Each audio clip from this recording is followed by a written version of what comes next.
every one of the 9 behind-the-scenes staffers 62 to 100% raises.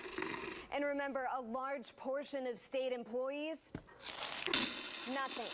And to get you up to speed on what happened, we were out here all morning talking about the community here rallying around behind the Buchanan family who lost their home right here to this fire.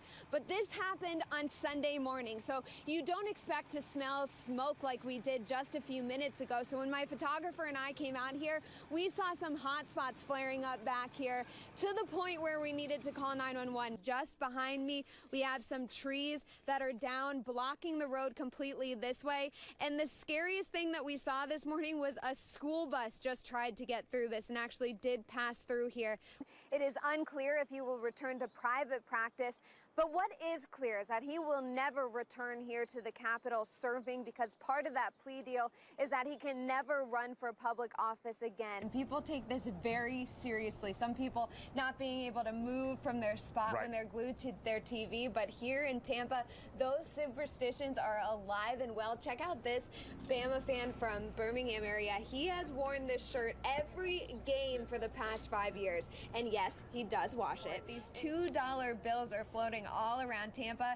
It's a way for Clemson fans to make their mark. And I mean, we had to get one. Yeah, but there is a lot on this ballot. These are all 4 pages, front, back, and front and back, 2 pages total. You can see down here they needed a full separate ballot for all of these amendments. 23, whoa, I'm falling off this thing. Holy cow, all right, this will make good TV. There are 23 different countries represented by all these performers.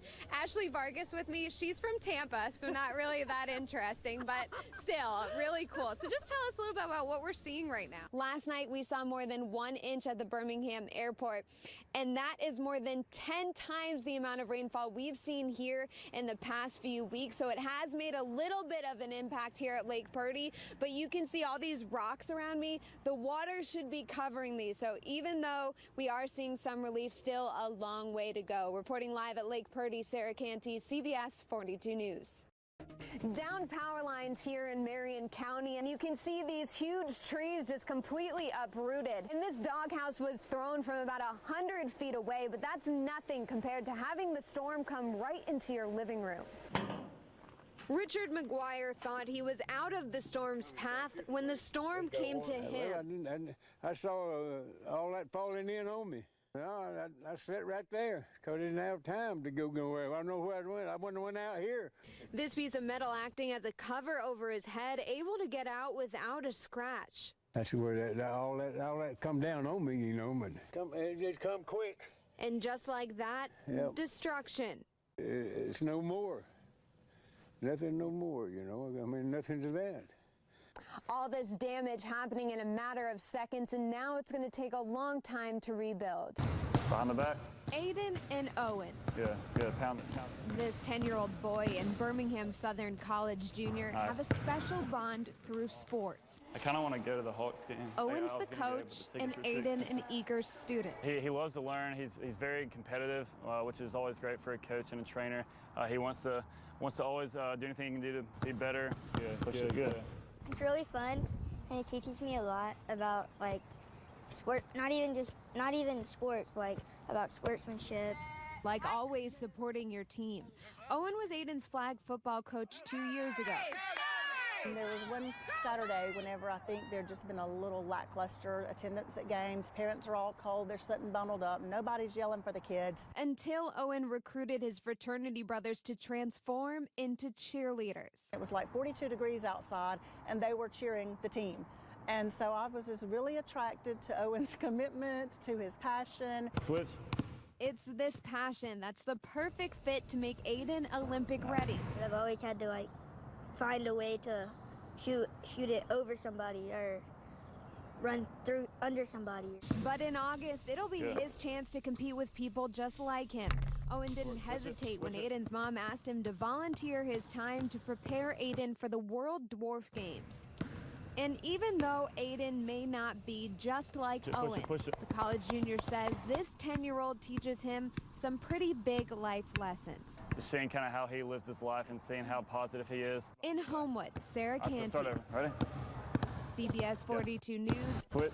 Local coverage you can count on. The state's broke. There's no money to fund services like Medicaid. Those are the cries we hear over and over again. So positions are cut and salaries stagnant. But after digging deeper into what people working behind the scenes of representatives and senators at the State House are making, what we found may surprise you. It's a trip down memory lane for Dee Hartley. I used to be very proud. Now to work in the court retired after system. working for the state's court system for 31 years. For nothing.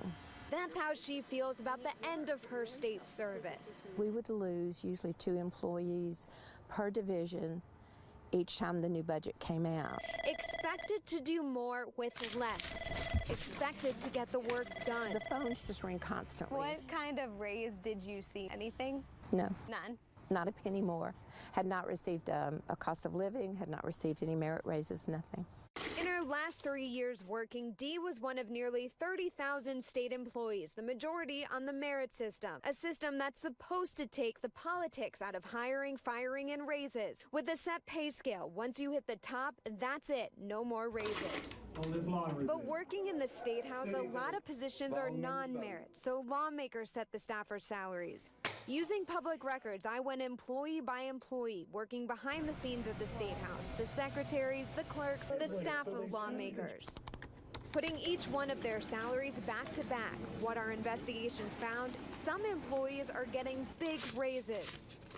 Behind the scenes in the House, most employees got on average 2 to 3% pay raises, or pennies in the past 3 years. But we found numerous employees at the State House who got big raises. An executive assistant in the House, 20% pay raise for you. An assistant to the clerk, 32% pay raise for you. And then most glaring of all, the Senate staff. Last year, every one of the 9 behind-the-scenes staffers, 62 to 100% raises. And remember, a large portion of state employees, nothing. Thank you. We took our findings to Senate President Pro Tem Del Marsh. 75% raises for some of your staff over the past 3 years. That hurts for some people who aren't getting anything. My people are at will. They don't get the benefits. They're not in the retirement system. I look at across the industry and see what they're paid, and I try to mirror that. No one has called me and said, oh, it's unfair that your employees are making X and we haven't got a pay raise. That's totally political. Political analyst Steve Flowers. They can hire you tomorrow at $150,000 a year if they want to. Who do they have to answer to? Taxpayers who see this and get mad? They don't have anybody to account to except the public. But it's good you're shedding light on it. And it's more favoritism than Representative Craig Ford agrees the system isn't working. pay a state trooper in the state of Alabama $35,000, I think, and then a secretary in Montgomery may make over $80,000. So that's just discouraging.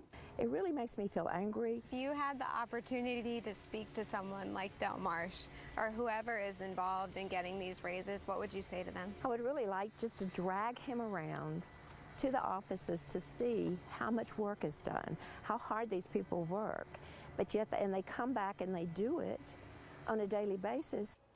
Del Marsh says since he took over the Pro Tem's office a few years ago, he cut the budget and spending in half. And those numbers do add up. The amount of employees are less than a quarter of what they were, but still seeing raises year after year. In studio, Sarah Cantey, CBS 42 News.